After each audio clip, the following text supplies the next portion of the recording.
माया मद के दीवाने, अरे मेरे हाथन से मोती तेरे, मेरे हाथन से मोती तेरे, और लिख गई विष्णु विधाता ने मेरे हाथन से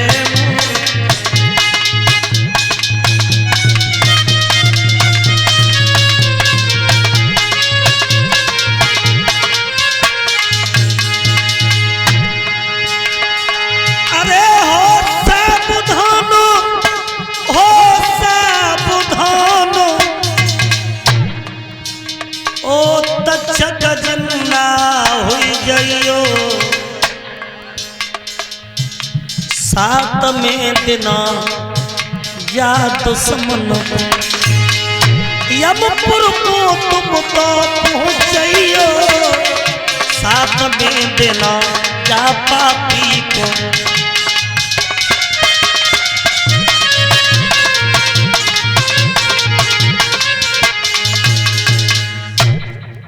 श्राप जैसे ही दिया सोई लोमस ऋषि के दोनों नेत्र खुल गए और अपने पुत्र को रोता हुआ देखा तो बोले, बेटा क्यों रो रहे हो?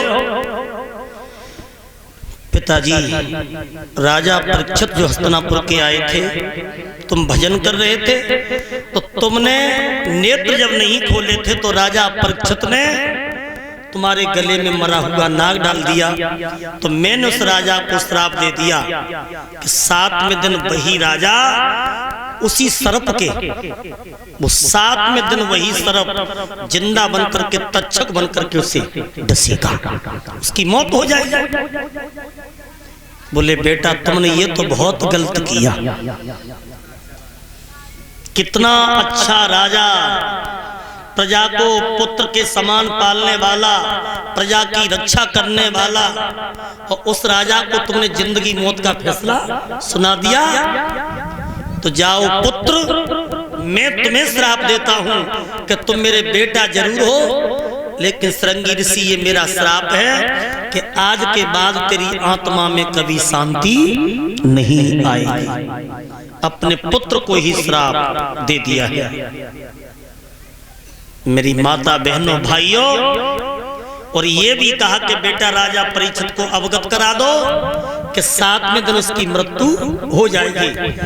तब श्रृंगी ऋषि ने 2 संतों को भेजा था और संतों ने जाकर के राजा परीक्षित को सारा वृतांत बताया कि 7वें दिन तुम्हारी मृत्यु निश्चित है, इंतजाम कर सको तो कोई उपाय करो सो कर सको। तब राजा परीक्षित संतों के पास गए, महात्माओं के पास, ब्राह्मणों के पास, तो कोई तो ये कहता है कि तुम गैयन के सींग सोने ते मड़वाओ, कोई कुछ कहता है। और जिस डाली को परीक्षित पकड़ते हैं वही डाली टूट जाती है। तो अंत में परीक्षित को परमात्मा की याद आती है कि प्रभु तुमने मेरी गर्भ में रक्षा की थी, अब तुम ही मेरी रक्षा करोगे। तो भाइयों, राजा परीक्षित सब कुछ त्याग करके नेम सारण क्षेत्र में गए थे, जहाँ 88,000 महात्मा कथा सुन रहे थे, और लोम हर्षण के बेटा सुदेव जी कथा को कह रहे थे। तो वहां पर सुखदेव जी आते हैं। तो सुखदेव जी ने कौन सी कथा सुनाई है, कल की कथा में सुनेंगे। आज